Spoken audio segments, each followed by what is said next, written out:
Well, I'm finally back from Mexico and I'm going to be sharing some of that footage later on, but I have some stuff to discuss today.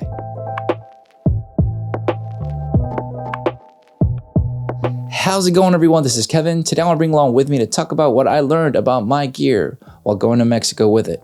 So let's jump right into it.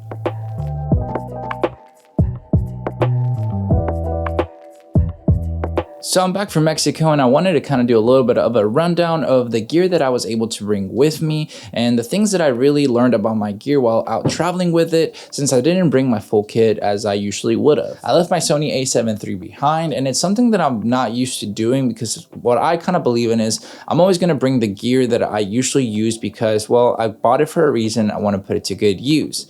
But this time I did something different and I thought it would help you guys out to learn a little bit of my thought process of what I left behind, why I left it behind, and what I'm glad I didn't leave behind to make sure that I was able to capture everything that I needed on this trip. So first things first, I am super glad that I bought my 35-150 by Tamron. This lens honestly saved the day so many times because I actually was only planning to bring my Tamron 20-40, and honestly, I'm glad that I brought this one with me as well. See, the Tamron 20-40 is a great lens and it packs a punch when it comes down to being versatile to have a wide lens and some of that, upper edge of like 35 and 40 range because I love shooting at 35.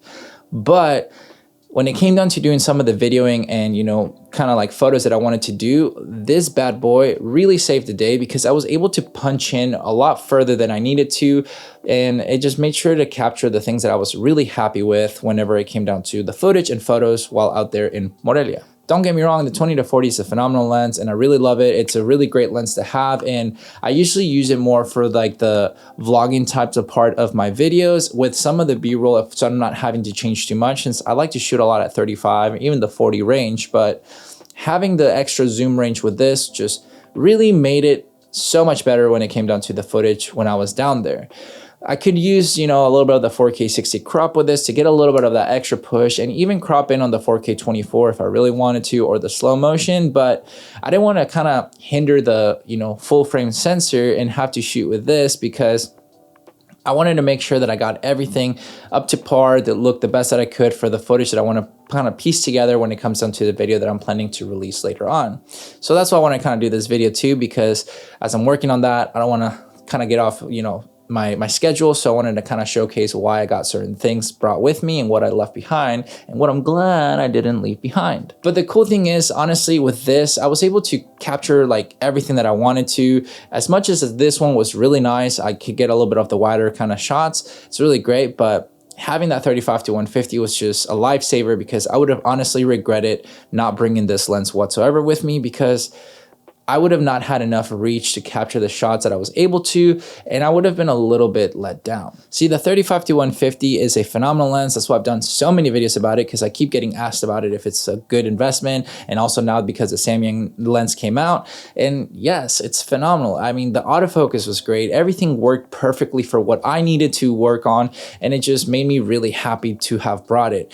I thought I was going to be able to go without it, and I'm happy that I went with my instincts to not let that happen because I would have been probably very disappointed in myself for not bringing it. So I was able to get just great captures of things, and I'm so happy with that. And the cool thing is I was able to just put an ND filter on it to make sure I got some videos and photos on the go. Usually I try to bring my Sony a7S III with me to capture more of the B-rolls and the talks and everything, and use my a7 IV more for the photos and some B-roll, but I wanted to challenge myself to only bring one camera when it came down to video and photo, because I did bring my Fuji X-E4, and that camera for video, there's no stabilization, so it kind of just gets a little bit jittery. I tried using it and it was okay, but the photos on that was just, this camera is just too good to not have been brought, and I'm so glad I brought it with me.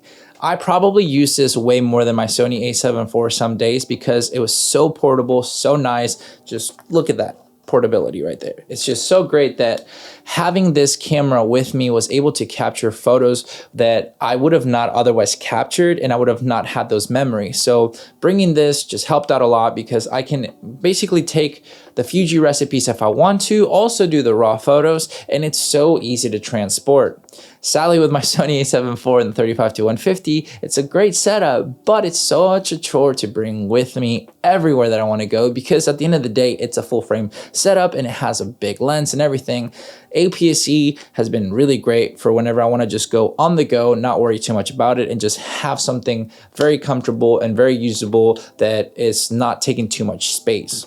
I use this camera setup so much. The 27mm is just that sweet spot for me when it comes down to that pancake size lens, but also having a good, focal range and everything. So for me, just great. If you can find one of these, I would highly recommend them. I cannot stress this enough. I love my Sony. Don't get me wrong, great for professional kind of work and everything, but this makes me shoot a lot more because I'm just shooting everything without that pressure that it has to be like a super duper amazing shot. A lot of the shots that I take with this, I even post them on my stories just to have a little bit of a different kind of vibe, to showcase more of the day-to-day behind the scenes style of things, while maybe my Sony I shoot more of the what's going to make on my personal feed kind of like into that style, but it's still a great camera to have. So this was a super amazing thing to have with me, because I was able to document some great memories and moments and sceneries that otherwise I probably would have just regretted not bringing. Because one of the things that I also was surprised by myself to have used quite a bit is my iPhone. See, I have the iPhone 14 Pro Max, and to be honest, I haven't thought it was that great of a video camera kind of style of, phone, and I've been contemplating getting the Sony Xperia 5 or whatever it is, the new one that came out that has like 4K 120, and it's just eye autofocus tracking and everything, because it looks a little bit more like a Sony, and it seems like it would be a great kind of, vlogging camera to even bring with me to condense even further. But I've been using this app called the DAS Cam, and whenever you go into it, you're able to just go ahead and kind of pick little things right there that you can pick right there. So you're able to kind of pick the type of film simulations and or video. So I've been using the original mode, and in the original mode, it's just, like it says, original video, nothing of edits or anything like that, but it makes it look just nicer than straight from the native camera of the iPhone. So surprisingly for me, since I didn't bring my Sony a7S III, I use my iPhone a lot more than I thought I was going to use it, and the footage is still pretty great to me. I mean, I thought it was going to be unusable, and I've been enjoying being able to use that app to be able to kind of capture better quality video, that it doesn't look too digital, because the iPhone video just looks so overly digital. With this one, I can kind of feel a little bit more at ease, just feels more like a camera to me, which is nice. I'm still letting it be an auto and everything while I'm filming, but the image quality just looks a little bit different, and it's a lot easier to edit on Premiere Pro than just straight out of iPhone footage, if that helps out. But yeah, I use my iPhone quite a bit for some B-roll kind of style of some footage of me while I'm taking photos with my Sony a7 IV, where I would usually use my Sony a7S III, how to use my phone. And it worked out perfectly, because I wanted to kind of have that for the storytelling of the video that I'm working on, just to have a little bit of footage that I even will use in this video anyway, just to showcase you, what I used it for. But that surprisingly to me was, very cool to be able to get to use, that I didn't feel like I missed on anything. So I'm very happy with my decisions of what I brought. I'm glad I also didn't bring my Sony a7S III, because I feel like it would have been too much gear. To be honest, if I could have just left my 20 to 40 Tamron, I would have been even happier, because even taking wide photos, I can do a stacking of photos anyway if I take a couple shots to make a wide photo from the 35 and be fine, because, Photoshop and Lightroom have evolved so much that you can do that for stacking to make panoramas anyway. So the only drawback would have been the vlogging part of anything if I would have decided to vlog more, but I didn't even decide to vlog more. I kind of want to do more like of a voiceover kind of type of talking video that I'm wanting to do anyway, so it wouldn't have mattered anyway. But at the end of the day, you just kind of live and learn with your decisions. But maybe one day I'll be able to leave my Tamron 20 to 40 and only bring my 35 to 150 and have my wife just cannot film me, and I'll have, maybe my lav microphone to be farther away from it so that it's not right up in your face if I'm trying to vlog with it. But who knows, maybe they'll come out with it, I don't even know, a 20 to 150, f2 to 2.8 or something to, get rid of my other Tamron. But that's wishful thinking, but that's just my thought process when it comes down to what gear I decided to bring and why, which ones I wish I would have could have just left behind, and what I couldn't have done anything without. So if you're looking as a proof of anything to get a Fuji camera, get one because the Fujifilm recipes and the size of them are great.